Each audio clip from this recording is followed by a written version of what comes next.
Go back to what works. That's my message for Arne Slot. That's the message of the game yesterday. That is the summary. Go back to what works. Go back to the title-winning midfield three. Go back to basics. Go back to what you know. Why change it? Why shake it up when it already was working last season? Why bring in Wirtz to a midfield three which just won the league? Because what? Because Wirtz was more expensive than them? Because Wirtz is valued higher? Because he's got more potential? What are we doing here? I'm going on facts. And that midfield three is better without Wirtz in the team. And that's the harsh fact. It is a harsh fact, let's be real. I want Wirtz to achieve and succeed just like the next guy. However, I don't believe that currently is in our midfield three. I don't believe he gets another Szoboszlai like this. Absolutely not. I don't think he certainly gets another McAllister and Gravenberch in the holding midfield role or deeper role. So where do you get him in? Do you get Wirtz in off the left? I don't know. We're going to talk all that and more in this video. Welcome back to the George Scaife LFC channel. We're going through that Villa game. In my opinion, we won that game because we stuck to our guns and we stuck to what we knew. And that's so important. That can't be understated in football. Keeping things simple. I think a great case study for that, keeping things simple, I think it's always the answer, especially when you're in a rocky patch. Look at how well Curtis Jones was playing. It's a great case study for that saying. Because Jones is one of the best footballers I've ever seen, probably ever in my lifetime, maybe the last 5 years, of keeping the game simple, keeping the ball on the floor, keeping the ball moving, doing the simple things well, being effective. Jones is fantastic at that, and he's shone. Was Jones, or was he not, one of our best players in the last 2 or 3 games? Yes, he earned back-to-back starts, and I can't remember the last time I said that about Curtis Jones, and he absolutely deserved it. It was fantastic. Is that a coincidence? No, because he's doing the simple things in a team full of players who aren't doing the simple things well. Therefore, Jones stands out a mile. It's so true, it's so evident that doing the simple things gets you far. And Liverpool did it yesterday and won the game 2-0. Didn't even nearly, to be honest, apart from Rodgers hitting the post first half. Didn't look like conceding, really. We were cruising. I mean, this is crazy to say. I said the exact same thing about Palace. I sat here on Wednesday, was it Tuesday or Wednesday night, about Palace. They weren't trying the second half. They were coasting through that second half. I felt like at times Liverpool were coasting through the second half. Can you believe it? A side who've lost, 4 or 5 on the bounce? We were coasting through a second half there. We did everything and more in that game. I was so impressed by the performance, considering how poor we've been previously. And I think I must kind of go individually here and kind of dissect a lot of the performances from individual players. McAllister and Salah. I think we can group those two together in the same sentence here. 2 players with a turbulent start to the season. Very rocky spells. I mean, I would say certainly McAllister. However, there are reasons as to why McAllister has perhaps started the season a bit slower than we'd liked. A disjointed pre-season. He kind of took the first 3 or 4 games as his pre-season, really, because he was a latecomer to pre-season, of course. Obviously, he had a kid as well, so congratulations. But all these things, they're all variables that we have to account for. And McAllister, explains and puts a reason to behind why McAllister started poor. But yesterday, there was none of that. Oh my God, forget the kid. No, yesterday was fantastic. And it's not like we're surprised. We're not sat here going, McAllister, who's that number 10? We know exactly who this guy is. We know exactly how good he can be. It's just a bit disheartening when he isn't doing that, when he hasn't been doing that for the first 8 to 10 games this season. We've seen exactly what he's capable of last night at home in front of 60,000 people. And I hope it continues.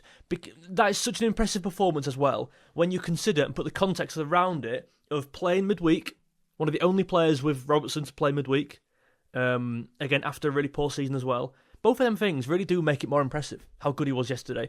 I was doing my player ratings on my live stream last night. I do a live stream after every game. Please do subscribe so you don't miss them, because I like to kind of chew the fat, get every single talking point out there straight away, a kind of immediate raw reaction. So stay tuned for them. And Tuesday night there'll be one for Real Madrid game. I did my player ratings on that live stream. And I did all midfield players, Gravenberch, McAllister, Szoboszlai. I give them all 9s. And it's true, isn't it? If you go back through it, McAllister has to be a 9 out of 10. That was his best performance at year by miles. Not even a competition, in my opinion. Churning up ground. He was everywhere. Oh, one of my many followers, probably. Mum, great. You know what I mean? It was just a fantastic performance. Gravenberch, I actually don't think... I mean, this might sound crazy. This sounds almost like I'm downplaying his performance. But I think he was the worst of the midfield 3, Gravenberch. And that's saying something, isn't it? Because he was fantastic. He got a goal as well.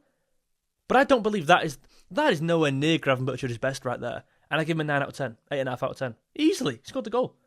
Szoboszlai. I'd give Szoboszlai a 9 out of 10 if he walks on the pitch at this point, let alone plays. He was fantastic again, and I need to learn some new...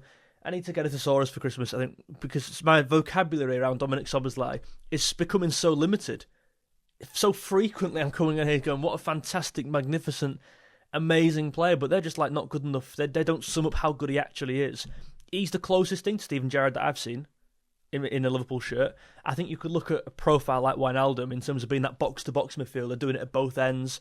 But I do believe Szoboszlai's a better player. I think he's got more end product. I think he's more of a leader on the pitch as well. I'm not here to compare a Klopp team and a Slot team, however... I think Klopp 2018-19 team would have absolutely loved Dominik Szoboszlai in that midfield there. With credit to Wijnaldum, of course, because he was fantastic for us. But in terms of that all-action midfielder who's a leader, who does everything, who leads not only by... I think he's very well liked among not just the fan base, but the players as well. He's the captain of his national team, the youngest to do it, I believe. I think in the Euros, he was the youngest to be captain, wasn't he, in any nations? I think it was 21 he was. That speaks volumes about this kind of character. What a character. Given captain at 21. He's very well liked in the dressing room, I imagine, as well.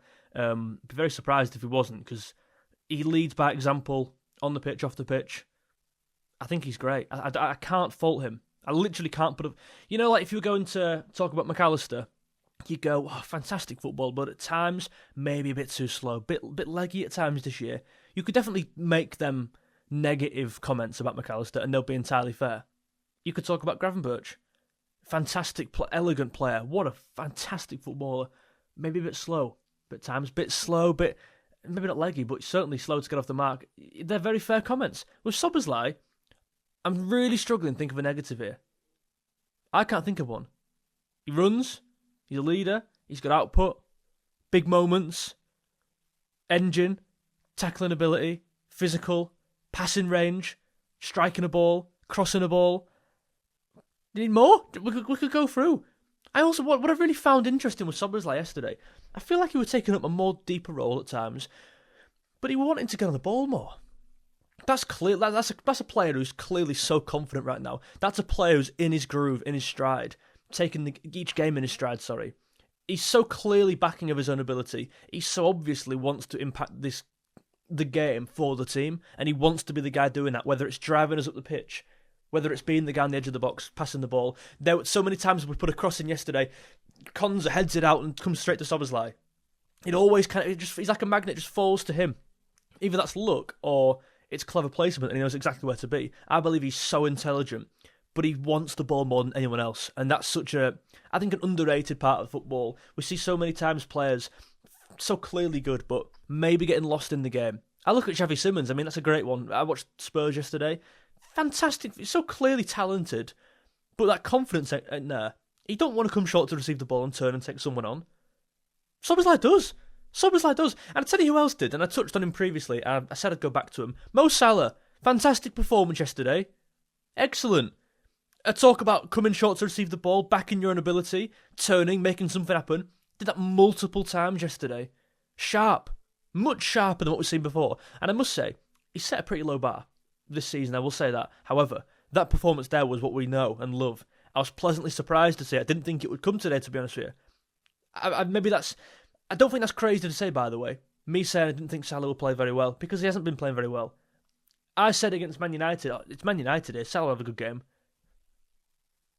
Brentford. It's like, how many games are we going to kind of pass by? Let's pass by.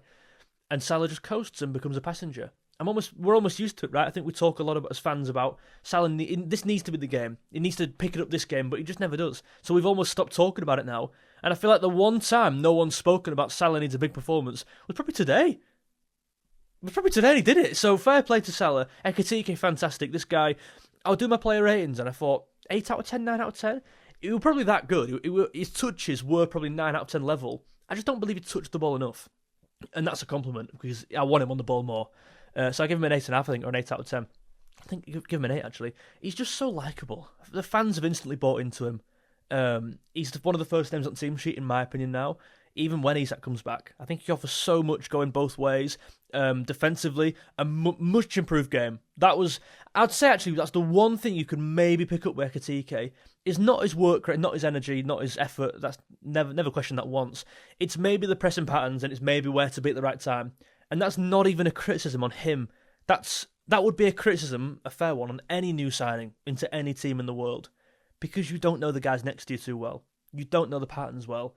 But yesterday, it clicks. How many errors did we force?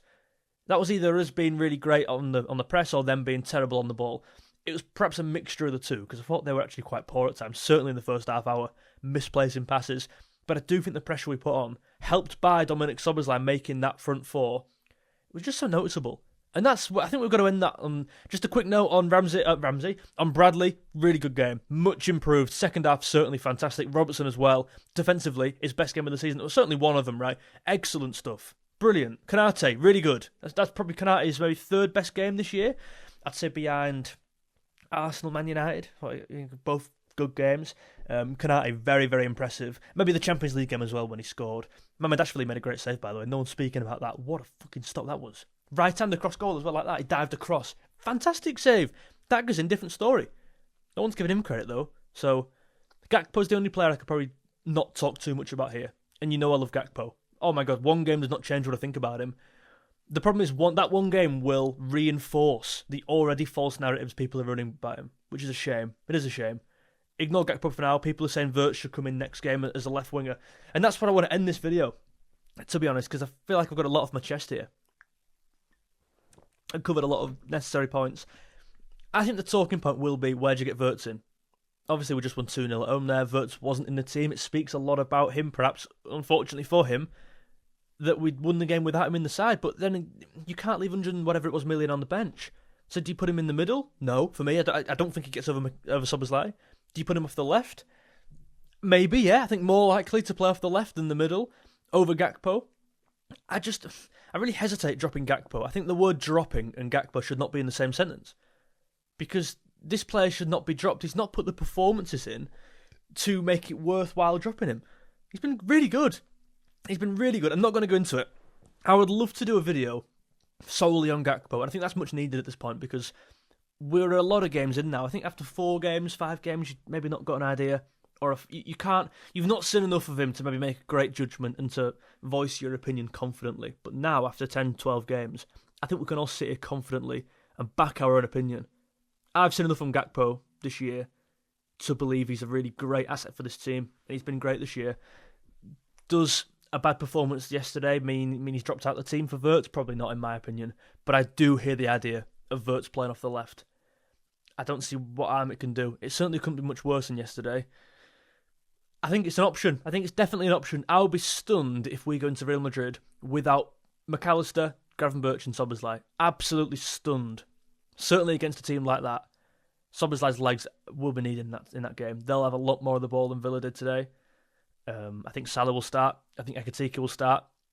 I would hope Gakpo starts. I would give Gakpo I believe Gakpo's earned the right to start the game against Real Madrid. And it's his place to lose for me. So I'll give him that credit because he's earned it. I would start Gakpo against Real Madrid. Maybe bring Wirtz on 60. Maybe a bit longer for me. He didn't get too much games yesterday. All Wirtz did was lose the ball and get megged. That's all he did. But then again, he didn't give him much time to do anything. So 15 minutes ain't right. He should have got more time than that. I mean, I'm going to do my full preview tomorrow on Monday, but I'd probably go off the top of my head, same back four. Really. Maybe Kyrgyz comes in. I'm excited. I'm actually excited for a game of football. Never thought I'd be saying that. Guys, that was I think I've covered everything there. Really happy with that. I'd love you to get involved in the channel. Please do subscribe so you don't miss a video. Please do leave a like so you push this one out to more people. And let's get this community really going. In the comment section down below, I'll be in there straight after this vid. Do get involved and I'll see you in the next one on Monday when we cover the Real Madrid game and who I think should start. Have a good one. See you later on. Ta-da. Bye.